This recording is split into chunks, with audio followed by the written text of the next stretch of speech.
Muy buenas compañeros, ¿cómo están? Espero que se encuentren bien ustedes y su familia, y pedirles también que siempre tengan el debido cuidado de acuerdo a la situación que estamos viviendo nosotros actualmente en Catacamas o en Olancho en realidad. Deseo que no vaya a pasar a más y que ninguno de los familiares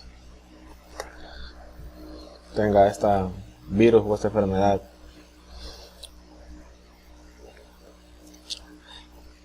La clase de hoy, domingo, va a ser una serie de videos en el cual yo los estaré compartiendo de acuerdo al progreso en nuestros horarios. Por ejemplo, empezamos a las 10, entonces se comparte este video que están actualmente escuchando, se les va a dejar una actividad, luego retomamos con otro video y luego les vuelvo a dejar una actividad. Siempre yo voy a estar pendiente en WhatsApp. ¿Por qué lo hago de esta manera? Porque si a usted tiene problemas con el internet o yo, entonces usted puede volver a acceder a esta información sin ningún problema. Pero siempre necesito que ustedes vayan al pendiente de sus trabajos. En algunos trabajos sé que no será el caso. Sé que no será el caso con ustedes. No voy a, por ejemplo, no lo voy a subir a la plataforma del Classroom, sino que mediante el video yo les voy a decir tal trabajo ustedes lo van a enviar al correo con los siguientes requisitos que debe de contener y todo. Comenzamos. Recordemos que terminamos viendo cómo trabajaba esta arquitectura de von Neumann. Tenía su reloj secuenciador, su contador de programas, decodificador, registro de instrucciones, su ALU, que también aquí en el ALU tenemos un registro acumulador, nuestro registro de direcciones de memoria, nuestro RIM, registro de intercambio de memoria, y todo esto era un CPU. Por acá también, dentro de esta arquitectura, tenemos nuestro selector de memoria que nos indicaba a dónde ir, ya sea para guardar o para ver información, qué es lo que hay en cada celda. Y por acá tenemos, ¿verdad?, la memoria principal, que es donde se guardan las celdas. Las celdas pueden ser infinitas o puede ser finito, pero a un gran número bastante elevado. Aquí lo hicimos a número 18, a ejemplo, pero no es que solo hay 18. Respecto a esto, necesito que ustedes me compartan el video. ¿Cómo va a ser ese video? Ya todos ustedes lo manejan. Perdón, ¿cómo es ese trabajo del video que estoy diciendo yo? Es el que quedamos que se le asignó, que era leer A, leer B, C igual a por B y visualizar C. Ese procedimiento, después de finalizar el video, ustedes van a comenzar a trabajar. Si aún no lo han terminado, ¿cuál será el modo de entrega? Lo van a hacer mediante video. ¿Por qué mediante video? Porque yo así sé que en realidad ustedes están trabajando. No importa si ustedes trabajan, porque como recuerden que estaban trabajando en grupo, no importa si ustedes trabajan con el mismo diseño, el mismo formato de cómo va las transiciones dentro de esta arquitectura, que es la que tenía Franklin. No importa. Lo que importa es que usted entienda cómo se gestiona y cómo trabaja esta arquitectura, y cómo me voy a dar cuenta yo mediante usted lo explique en un video. Y ese video me lo van a subir al Classroom. Yo voy a habilitar esa actividad media hora después de que usted terminemos este video aproximadamente. Hoy veremos microprocesadores. Jóvenes, y si hay alguna duda, entonces la pueden hacer la pueden hacer a mi correo o a WhatsApp. Como les decía, entonces vamos a microprocesadores. ¿Qué es microprocesadores? Es un circuito electrónico que actúa como unidad central de procesos. ¿Cuál es? Ese CPU de una computadora, llamados por muchos como el cerebro. Muchos de nosotros le decimos que es el cerebro. ¿Por qué? Porque es la parte donde hace todos los procesos para que hace la computadora. Es un circuito también microscópico, imagínense, constituido por millones de transistores integrados en una única pieza plana de poco espesor. Si nosotros vemos nuestro microprocesador, es algo bien pequeño para las capacidades que actualmente realiza. A diferencia de lo que estábamos viendo anteriormente, que eran gigantescas, cubrían bastante espacio y sobre todo generaban demasiada calor, que no cualquier persona o empresa lo podía tener o disponer de esto. También, jóvenes, permítanme, vamos a ver, está como fallándome el mouse. Voy a quitar esto por acá, creí que lo iba a ocupar. Bueno, vamos a aumentar acá, solo que aquí no me va a dejar escribir. Bueno, también, jóvenes, nosotros conocemos ciertos procesadores o microprocesadores. Dentro de ellos les voy a mencionar unos que ustedes o algunos lo pueden desconocer. Antes existía el microprocesador Motorola. Sí, la marca esa Motorola que nosotros conocemos existía, solo que se mantuvo. Después tuvieron como una alianza con Apple e IBM para poder sacar, no sé si ustedes escucharon o vieron alguna película que decía Macintosh. Esa fue el último trabajo de Motorola en cuanto a eso. No obstante, también en la actualidad se siguen utilizando microprocesadores de la familia Motorola, más que todo el M68K. El modelo Motorola 68020 es utilizado en la red viaria de trenes francesa. Imagínense que todavía se utiliza, pero no es como nosotros conocemos la Intel o el AMD. También se usan en cohetes espaciales o en aviones de combate. El microprocesador Motorola 68030 es utilizado también en hardware para redes, como por ejemplo diferentes routers. Se trabajaron estos microprocesadores, pero especialmente ya no se trabajan como nosotros lo desearíamos en nuestras computadoras. Recordemos que también el microprocesador o la empresa más conocida es Intel. Vamos a ver un poco la evolución de los microprocesadores de Intel. Lo veremos por generaciones. Primero, más que todo, existe la primera generación. No las vamos a ver todas porque es algo extenso, pero veremos cómo es la primera generación y aproximadamente sus inicios y su final. Primera generación es de 1978 hasta 1972. Vamos a dejarlo bien bonito por acá para llevarlo todo. Esta diapositiva se la voy a compartir. Como ya estamos terminando la primera unidad de lo que consiste la clase, entonces ya este archivo ya ustedes lo pueden tener. Siempre es importante que ustedes hagan anotaciones porque no es lo mismo, hay detalles que no están en las diapositivas, recuerden, pero sí están en sus apuntes. Entonces, la primera generación, a mediados de 1978, Intel lanza al mercado su primer procesador, el cual le llama 8066.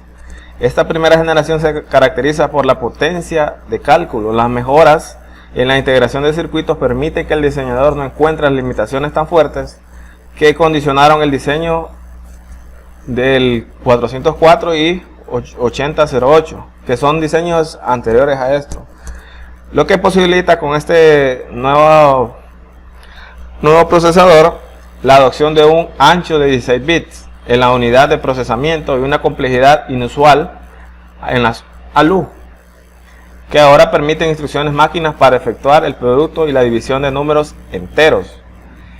El 68000, lanzado en el mercado por Motorola, también recordemos, vamos a hablar un poco también de él, a finales de 1979, era un diseño microprogramado de 16 bits que rompió con la tendencia de unidad de control cableada que imperaba en aquellas épocas. Recordemos que todo era por cableado.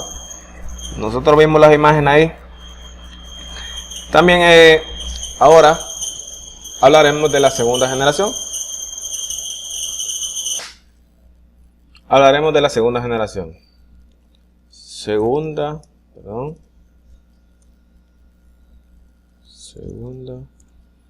generación.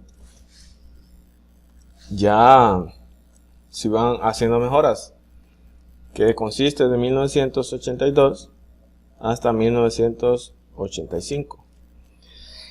Para estos años la capa de software comienza a madurar. Ya tenemos, como quien dice, un mejor entendimiento, ya el desarrollo va en mejora. Comienza a madurar y demanda un espacio de dirección mayor. La respuesta del hardware es, por un lado, ensanchar el bus de direcciones rebasando ya la frontera de megabyte direccionable, y por el otro, habilitar el concepto de memoria virtual, que ahora la conocemos bastante nosotros, la parte que es memoria virtual. Esta memoria virtual aquí permite el procesar y ejecutar programas mayores, que es espacio físico de memoria que la memoria dispone, siempre que las líneas de bus de direcciones permitan direccionarlo, por lo que al final de esta época se alcanza el rango de gigabyte direccionable, tanto en los modelos de Intel como en los modelos Motorola. Ya tenemos un bastante avance. Ahora hablaremos de la tercera generación. Esta estaba en 1985 hasta 1989. Perdón, por acá, por aquí. Entre estos años en que la memoria virtual supone tener que realizar una traducción de dirección virtual a física, recordemos que la virtual no existe en sí de manera física. Entonces tenía que hacer una traducción de manera virtual a física por cada acceso a memoria realizado. Tarea que la que se encarga el MMU, Memoria Managed Unit. Después Intel retoma el diseño dual. Ya aquí hay una mejora que había empleado con el Tandem, desarrollando una versión recortada de su procesador 8386 a la que coloca el sufijo CX. Esta idea se consagra con la sexta generación con los modelos Celeron, extendiéndose incluso en la tercera gama más alta con los modelos Xeon, que es ya en la sexta generación. Esto es como se consagra. Vamos a ir un poco. Ahora vamos con la cuarta generación. Ya esta es, algunos creo que ya habían nacido por ahí o estaban por nacer, que es de 1989 hasta 1993. La potencia de cálculo vuelve a centrar la atención de los diseñadores de microprocesadores. Y sí, en la primera generación es la computación de números enteros la protagonista. Ahora es la computadora de números reales o de puntos flotantes. Más adelante veremos estos conceptos. El microprocesador comienza a mostrar dependencia de su coprocesador matemático o FPU, Float Point Units. La unidad funcional que realiza estas operaciones se decide así traducir esta dentro del procesador para ganar velocidad y reducir el precio del conjunto. Desde este momento el concepto de microprocesador cambia y presupone ya la existencia de una unidad funcional como un elemento más. Los dos exponentes más importantes de esta generación son el 80486, que ustedes lo pueden buscar ahí, y el 68040, lanzados en el mercado en 1989. Disponen de FPU propia. Eso es algo bastante importante, que segmenta además en 5 y 6 etapas. Este diseño se quedará muy corto conforme se vayan incorporando operaciones de mayor complejidad en generaciones posteriores. Vamos a arreglar aquí. Entonces vemos que cómo es la evolución, que de acuerdo a va mejorando, también las capacidades y los programas van creciendo y se van desarrollando con mayores requisitos. Vamos con la quinta generación. Vamos a arreglar estos por acá, estas cositas. A ver. Ya esta quinta generación, creo que algunos ya la utilizaron. En mi caso, yo lo utilicé. Ahora esta generación inicia desde 1993 hasta 1995. La frecuencia del microprocesador se desliga de la asociación del resto de la circuitería. Ya aquí es aparte este microprocesador, provocando la aparición de un multiplicador del reloj que mide este desfase en velocidad y que pronto alcanza un valor superior a 3. Las mejoras en la tecnología de integración que físicamente se han aprovechado para subir la frecuencia permiten también contar con un par de millones de transistores más que se van a emplear preferentemente en dotar al microprocesador de un agresivo paralelismo a nivel de instrucciones, en el que se destacan una segmentación en 5 o más etapas. Con esas premisas, imagínense, surge el Pentium. ¿Cuántos de ustedes han escuchado Pentium? Todavía creo que hay algunas Pentium por ahí, que es un procesador al que la historia le va a hacer un inmenso favor. Tiene todo el mercado para él y a pesar de ser una arquitectura terminal para Intel, será recordada como la firma como su éxito comercial más contundente. ¿Por qué? Más contundente porque fue el boom, o sea, como que aquí ya estaba la mejora, ya habían encontrado bastantes resultados y sobre todo había sido aceptado por ya el mercado, por un mercado que bastante se empezaba a ampliar. Vamos a hablar aquí un poquito, un breve, la intención también de AMD. Ya empezaba AMD por acá. AMD era lanzar el K5 para competir con el Pentium en esta generación, pero el retraso en su lanzamiento le obligó a asumir el rol de operador desde el primer momento. Entonces, como les decía, esta quinta generación fue bastante importante para el crecimiento de todos los microprocesadores. Y hablaré por último de la sexta generación para no alargar el video.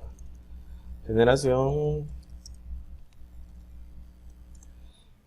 y hasta el 2000. La idea ya en esta sexta generación consiste en dotar al microprocesador para PC de un carácter multiprocesador, que es lo que nosotros ahora conocemos, incorporándole en la circuitera necesaria para sincronizarse y colaborar con otros microprocesadores. Aquí ya habían varios microprocesadores, no era uno solo. Entonces la forma de ejecución y de proceso era mucho mayor, más rápida la respuesta. En términos de rendimiento, esto queda un peldaño más arriba del paralelismo interno a nivel de instrucciones de las generaciones anteriores. Ya aquí, como quien dice, fue la parte donde ya empezó a tener una mayor estatus y mayor forma de operar estos procesadores. Dado que también se comparten todos los componentes de la placa base, buses, memoria principal y periférico, para este concepto se acuña la terminología multiprocesamiento simétrico o Symmetric Multiprocessing. Aquí, jóvenes, terminamos esta parte de la unidad. Perdón, aquí finalizamos la parte que consiste los microprocesadores. Dejaré una pequeña actividad a realizar en clase, o sea, después de finalizar este video. Recordemos que la primera que le estoy diciendo de von Neumann es una asignación previa de la clase pasada. Desde este momento es donde ya comenzamos con nuestras actividades de esta próxima clase. Voy a hacer una diapositiva por aquí. Es algo pequeño lo que van a realizar, Vamos a dejar la actividad.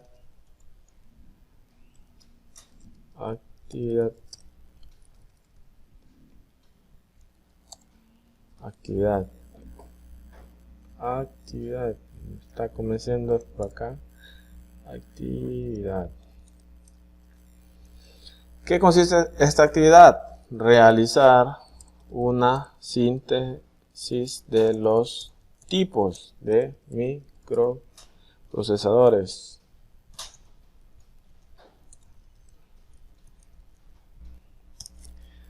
¿Qué van a hacer? Van a buscar los tipos de procesador y van a hacer una síntesis. Vamos a recorrer por aquí. Van a hacer una síntesis de los tipos de microprocesadores. Recordemos que son bastantes.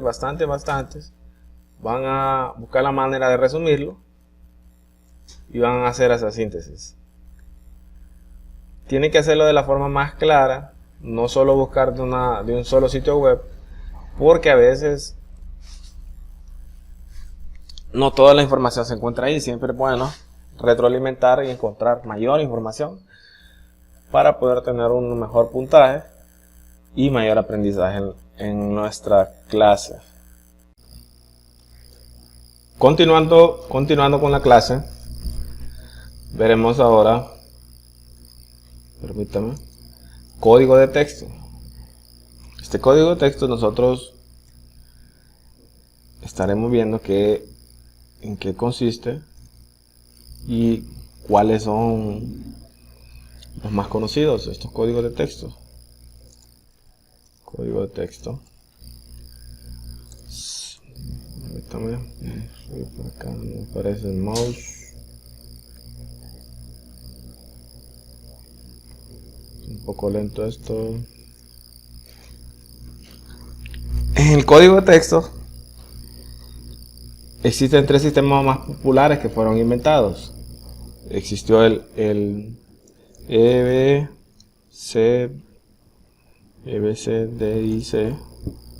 el ASCII, que la conocen, y estos son los tres sistemas más populares que fueron inventados, sobre todo en el código de texto. Permítame.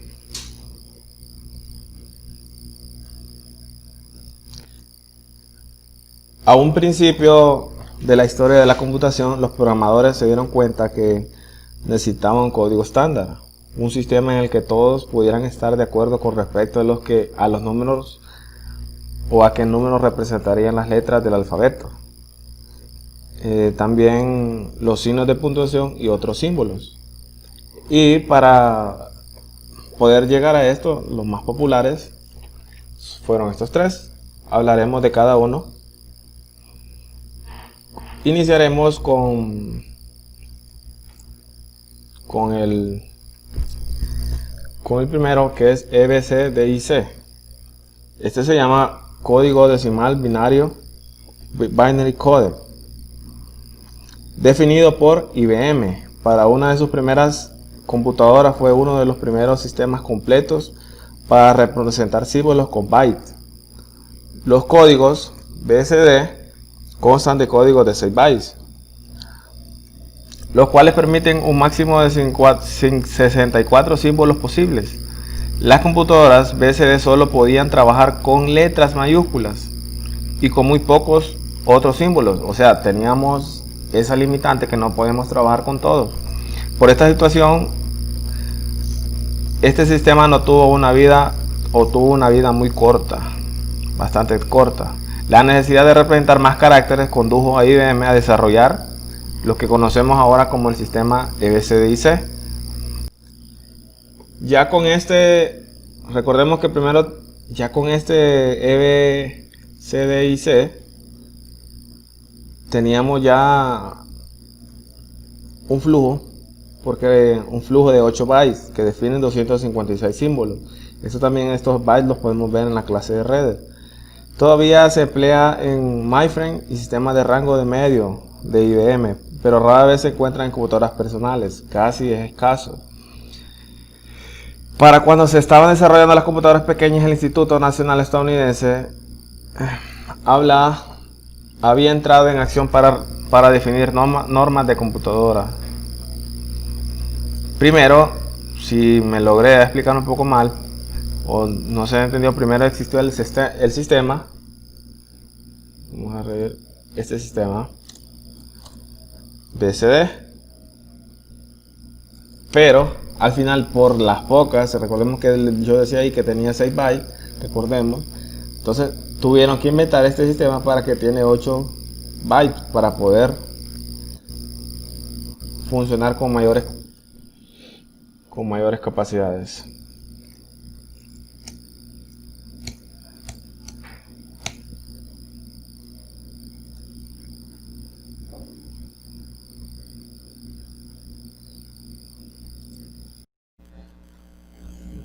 Continuamos ahora con ANSI. La solución de ANSI para representar símbolos con bytes de datos fue el juego de caracteres. Permítame, acá que se nos está pegando la máquina. Fue el juego de caracteres ANSI. Este ANSI significa código estándar estadounidense para el intercambio de información. Actualmente el juego de caracteres ANSI, estamos por acá hablando de ANSI, es el más común. Creo que en la clase pasada de diseño lógico vimos un poco, tengo la leve memoria. Este código ANSI actualmente, el juego de caracteres ANSI es el más común. Los caracteres del 0 al 31 son caracteres de control. Del 32 al 64 son caracteres especiales y números del 65 al 96 son letras mayúsculas. Y unos cuantos símbolos del 97 al 127 son letras minúsculas. Y unos pocos símbolos comunes, ya que el ANSI es un código de 7 bytes. Este es un poco menor, especifica caracteres solo hasta 127. Hay muchas variaciones que especifican diferentes juegos de caracteres. Para los códigos de 128 a 255, la norma ISO, Organización Internacional de Normas, International Standard Organization, expandió el juego de caracteres de ANSI para ofrecer diferentes juegos de caracteres para diferentes grupos de idiomas. Recordemos que solo tenía 7. ¿Y cómo se calculamos nosotros esos bits? Recordemos que para nosotros estos bits son binarios. Tendríamos que nosotros elevarlos a la 2. 0, 0 a la 2, 1 a la 2 y así. De esa manera nosotros encontramos cuánto era la capacidad y cuántos bytes eran reales o cuántos datos. Por ejemplo, cubre también este ANSI cubre los idiomas de Europa Occidental. Sin embargo, hay muchos otros juegos de caracteres para otros idiomas que usan el alfabeto de forma diferente. Voy a compartir una imagen, permítame, del código ANSI.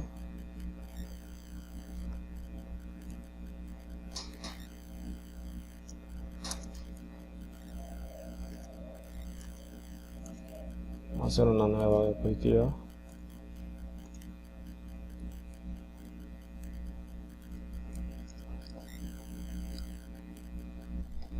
Este es el código ANSI. Si se fijan, 1, 2, 3, 4, 5, 6, 7. Primero dijo que teníamos hasta 127 aproximadamente. Y luego ya llegamos a los 255. Aquí está todo ese conjunto de letras o de símbolos en el cual consiste este código ANSI.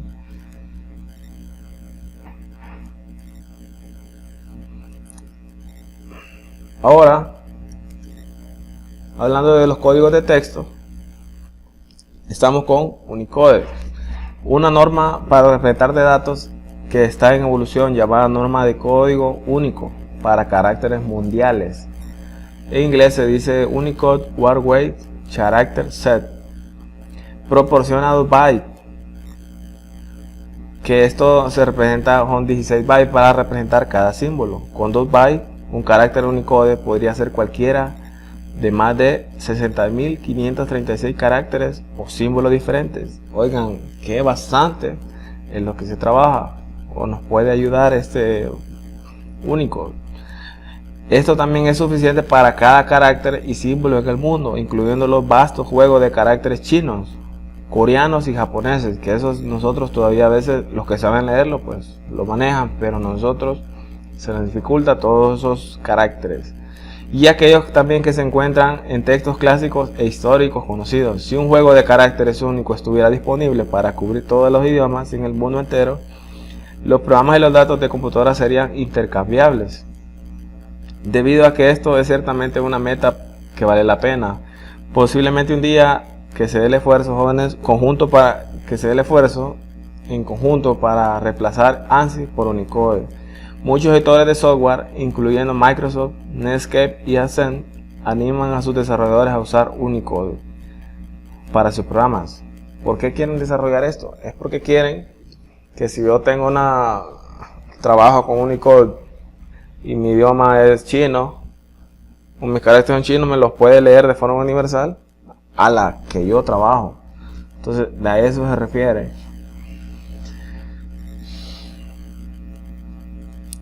Con esto finalizamos lo que es la primera unidad.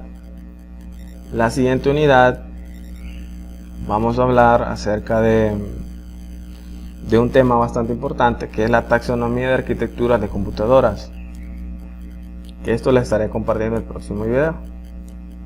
Mientras ahora, entonces, manos a la obra con el trabajo asignado de la clase pasada y con el asignado de la síntesis de hoy. Estos trabajos son para entregar hoy, a más tardar la 1 p.m., que es la finalización de la clase. ¿Estamos?